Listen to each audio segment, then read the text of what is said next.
kupata bahati ya kufika katika kijiji cha Ukongoroni na kuzungumza na wananchi wa kijiji hicho kuelekea siku hiyo ya utamaduni pamoja na fursa ambazo wanazipata katika siku hiyo. Jina langu Khadija Haji Suleiman. Nakaa kijiji cha Ukongoroni. Ndio nilipozaliwa, ndio nilipokulia. Kwa hivyo leo nimefurahi kujiwa na wageni kama hawa.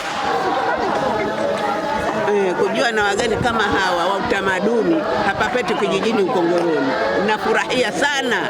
Na mimi leo nimekuwa na baraka sana. Sasa hivi nimetia wageni wengine, nimetia wageni wengine. Na sasa hivi nishajua na wageni wengine kijijini pangu. Na furaha kweli kweli mimi leo. Naam, leo ni siku ya tamaduni ambapo tunasherehekea tamaduni zetu za Zanzibar pia za Kitanzania kiujumla. Kwa upande wako unaizungumziaje hii siku, na kwa upande wako ina ukubwa gani katika siku hii ya siku ya tamaduni? Kwako wewe ina ukubwa gani? Siku hii mie ina ukubwa na iona leo, maana sijaiona maisha yangu, ndo kwanza nione leo utamaduni huu umeingia rohoni na wananchi wangu. Tumefurahika kujiwa na wageni kama huu, ugeni kama huu wa utamaduni. Kijiji cha Ukongoroni kina fursa nyingi kwa vijana. Je, fursa gani ambazo wanazipata vijana wa Ukongoroni katika siku hii ya utamaduni? Vijana wale wanapata furaha ya fursa ya kufurahia hii siku ya leo. Unaona utamaduni wetu tuloanzia toka wazee wetu, ndio huu utamaduni weka pale uwanjani sasa. Hii ni zikri, watu wanasema ni zikri. Je, inafundisha nini kwa vijana na watoto ambao wanachipukia ama wengine washaweza kujijua na kiakili? Je, hii tamaduni ya zikri kwa upande wako ina faida gani katika jamii? Hii tamaduni ya zikri ina faida. Hii ndo utamaduni wetu wa Kiislamu. Wanapata watoto mafunzo ya Kiislamu. Wanasoma umo, wana michezo ya umo ndani ya zikri hii. Na mimi ni katibu wa sheria ya Ukongoroni, lakini pia na mimi nasema ni sehemu ya mzee wa sheria ya Ukongoroni. Kwa kweli hii taarifa tumepokea kwamba wenzetu mnakuja hapa na nini katika kuja kutafuta maoni yetu mawili matatu, lakini katika hili sisi tumejisikia na raha sana, kwa sababu katika Ukongoroni ni sehemu moja ambayo ya kuona kwamba tayari tumekuwa ni sehemu ya kwamba ni watu ambao tayari wenye utamaduni ambao unajulikana katika dunia nzima, na si tu kwamba labda pengine nini, kwa sababu watu kutoka Saudia wanakuja kuchukua nini taratibu hapa, maelekezo yetu ya kutoka namna gani dhikri yetu namna inavyokuwa na tumepokea vipi, namna tumerithi vipi kwa wazee wetu. Mwisho wa siku wanachukua picha wanakwenda kuzitum. Lakini sasa nadhani faraja ni kubwa kwamba kama Tanzania yenyewe kwamba yenyewe imefika pahali kuona kwamba na Ukongoroni tusiwasahau, wanazo sehemu za utamaduni, na japo kwamba ni haraka, lakini tungeliweka mjenga wa kweli hapa na watu wakapata kufurahi kwa kiasi fulani. Jina langu ni Edefrida Tibaija, ni afisa programu utamaduni Tume ya Taifa ya UNESCO. Tume ya Taifa ya UNESCO ni daraja inayosimamia shughuli zote za UNESCO hapa nchini au kwa nchi mwanachama. Kila nchi inayojiunga UNESCO lazima iwe na Tume ya Taifa ya UNESCO ambayo kazi yake ni kutekeleza shughuli mbalimbali za UNESCO katika nchi mwanachama. Kwa hiyo kwa leo kilichotuleta karibu hapa ni mkataba wa UNESCO mwaka 2005 ambao unahusu masuala ya cultural diversity, utamaduni anuwai. Tukaenda Kizimkazi tukaona shughuli mbalimbali za utamaduni ambazo zinaendelea. Na mwisho tumemalizia hapa Kuzakia. Ambacho nimekiona ni cha msingi sana ni namna ambavyo tunatakiwa kutunza utamaduni wetu kwa ajili ya kizazi kijacho. Tumeona jitihada mbalimbali ambazo zimefanywa na watu mbalimbali hasa kwa Kuzakia. Kitu ambacho kimenifurahisha kikubwa sana ni historia ya chui wa Zanzibar. Kwa kweli kwangu mimi nilikuwa sijawahi kusikia historia hiyo. Japo jana tulifika makumbusho akatuonesha huyu hapa ni chui wa Zanzibar, lakini historia yake nilikuwa sifahamu.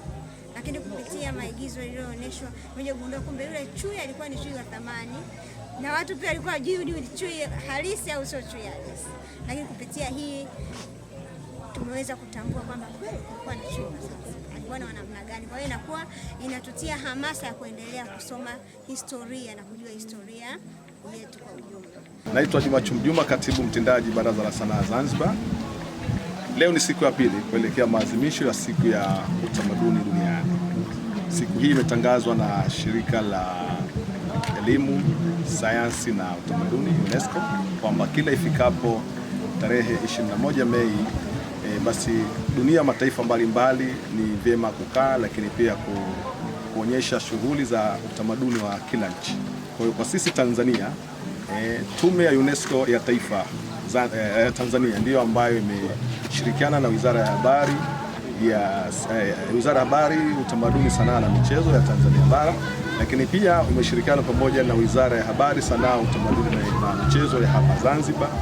Kwa pamoja tumeshirikiana na Wizara ya Utalii na Mambo ya Kale, ili kwa pamoja kama nchi kama Tanzania, na imeichagua Zanzibar kuwa ni mwenyeji kufanya shughuli za kiutamaduni. Kwa hiyo leo ni siku yetu ya pili. Jana nafikiri nyote mtakuwa mnakumbuka, tulikuwa katika eneo la Mji Mkongwe tukiangalia maeneo ya kihistoria, lakini pia yale ambayo tunasema ni vivutio vya utalii. Lakini leo tulianza na kijiji cha Charawe, lakini baadaye tukamalizia Ukongoroni kuona mambo yetu mbalimbali ya asili, ya jadi mbalimbali pamoja na utamaduni. Tuliangalia pale ususi, tuliangalia pale ufumaji, tuliangalia pale usagaji wa bidhaa mbalimbali za utamaduni, lakini pia tuliangalia zikri. Na baadaye tulikwenda katika pango la kihistoria pale Kizimkazi, wanaita Salam Cave, ambalo tumepata kujionea kama ni kivutio cha utalii, lakini pia yale mambo ya asili. Na sasa hivi tunamalizia hapa katika eneo la Kuza Cave, ambapo tumepata kuona mambo mbalimbali ya kijadi, ya kiasili, ya tamaduni za Zanzibar, lakini pia Tanzania. Niseme kwamba lengo hasa la kufanya hii siku ni kama hivi: jamii ya Wazanzibari, jamii ya Watanzania kuendelea kufahamu asili zetu. Tuna mambo mengi ambayo ni fahari ya utaifa wetu, ndio ambayo yanaweka Watanzania ama Wazanzibari pamoja kupitia mila zetu, desturi zetu, kutokana na matendo ambayo tuliarifu kama ni utambulisho wa taifa letu. Mambo haya yalifanywa na wazee katika karne nyingi zilizopita. Sisi kama kizazi tulipo sasa tumeyarithi, na kwa kweli yana haiba. Tunaona watalii, lakini sisi kizazi ambacho tunajisikia raha pale ambapo tunayafanya, pale ambapo tunakuwa tunajumuika. Na haya msingi wake ni kwamba kwa nini tunafanya? Lengo ni kurithisha. Kuna kizazi kitakuja Zanzibar miaka mingi ijayo. Kuna kizazi kitakuja Tanzania miaka mingi ijayo. Lengo letu kama idara, sisi Baraza la Sanaa, lakini pia idara ya utamaduni, lakini wizara, serikali kwa ujumla, ni kwamba mambo haya yarithishwe kutoka kizazi sisi tulopo sasa, lakini na kile ambacho kitakuja, haya mambo hayakute, kwa sababu ndio itakuwa utambulisho wa taifa letu. Hatimaye tumefika mwisho wa ziara yetu hii. Tumeishia Jambiani Kibigija, sehemu ambayo ina historia nyingi za kitamaduni, za kiutamaduni na kisanaa. Leo tumeona vitu vya kiutamaduni ikiwemo mkungu, vyungu, jiko la mkaa likiwa limetengenezewa kwa udongo, chetezo cha zamani, kibao, mtama na sehemu ya kuchakachulia mtama huo. Mimi ni msimulizi wako Fatma Yusuf wa B2B.